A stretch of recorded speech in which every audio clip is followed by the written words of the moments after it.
Well, as you can see, the hallways are empty today. It's a staff learning day. But that doesn't mean it's quiet. There's lots of great conversations happening in all of our schools across Red Deer Public. And we just want to add to that conversation today. We decided this year to further our work with the Pyramid of Support. We wanted to do a series of 5 videos where we really focus on the foundational principles. We're talking about things like efficacy, collective responsibility, equity, really the key pieces that form the base of our pyramid. And it's our best hope that by having these conversations, we might affect the learning in the classrooms in a positive manner. So let's chat.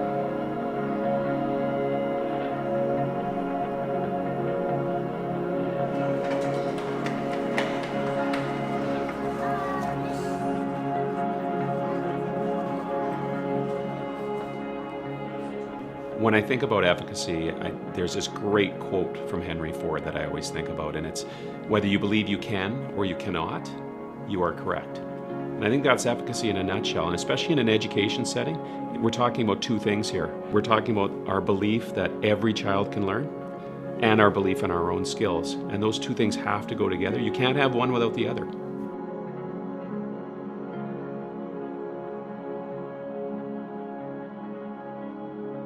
Teacher efficacy is absolutely critical. Every parent or grandparent or guardian sends their child to school believing that that child is going to be successful, believing that they're going to have great experiences, good learning opportunities, and that the world is just going to open up at their feet. And we want to believe that too. We do believe that too, right? It's our job to make that happen. It's the right thing to do. It's what we do for kids. Kathy Burgess knew how important it was for her grade 3 students to be reading at grade level. Last year was exciting because every single one of my students managed to achieve the end of grade 3, beginning of grade 4, reading level or higher.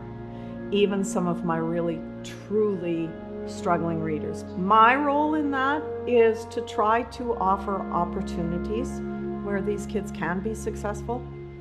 My role is to try to find that way of reaching one child who other things might not have worked for. My role is to make them aware of their own skills and encourage them to build on them. I've had parents say, you know, I really see a difference. They like to read now. Some are even surprised that they like to read now. My goal has always been that we're going to build on all the experiences that they've had before grade 3. They've had great teachers and great work up to this time, and take them as far as we possibly can, improving their reading skills and their abilities. I also look at the kids who might need a boost and try and find other ways. I'm always looking for opportunities to help somebody find something that makes them feel, hey, I can read, and hey, I kind of like it. Each of us has a story, and if we think about students over time, maybe we've seen them as they've grown up in the community or connected with them later on, years after we've maybe had them in our classrooms, and you've seen the successes that they have or the growth that they've made, and we can feel that we were involved in a piece of that, and that joy that comes from knowing that those relationships that we built, that's all played a role into that student finding success. The culture within a school has a powerful impact on a teacher's sense of efficacy. The teacher's perception about how their efforts can positively impact students is really important. The teacher is the one that connects with those students every single day. Sometimes they're the ones that the students build trust in. Sometimes they're the only person that the student can trust in their life. You know, there's some real significant social and economic issues out there for kids these days. So that teacher is critical in making every classroom a great learning environment for each and every student.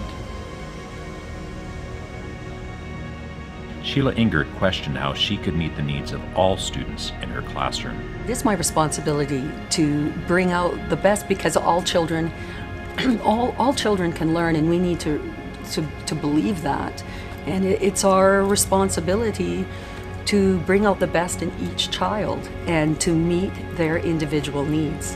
I think teachers need to realize that we all can do it, that we have it within us, and we need to believe in ourselves. As a teacher, we need to be continuously learning. As a teacher, now as a leader as well, that we need to be continuously learning, and we need to show our students that. And I don't know if there was an aha moment. I think it was more that I realized how important it was that each child should go to their neighborhood school, that they need to have that sense of belonging, and really that sense of belonging is kind of part of our own human nature, that we all want to belong.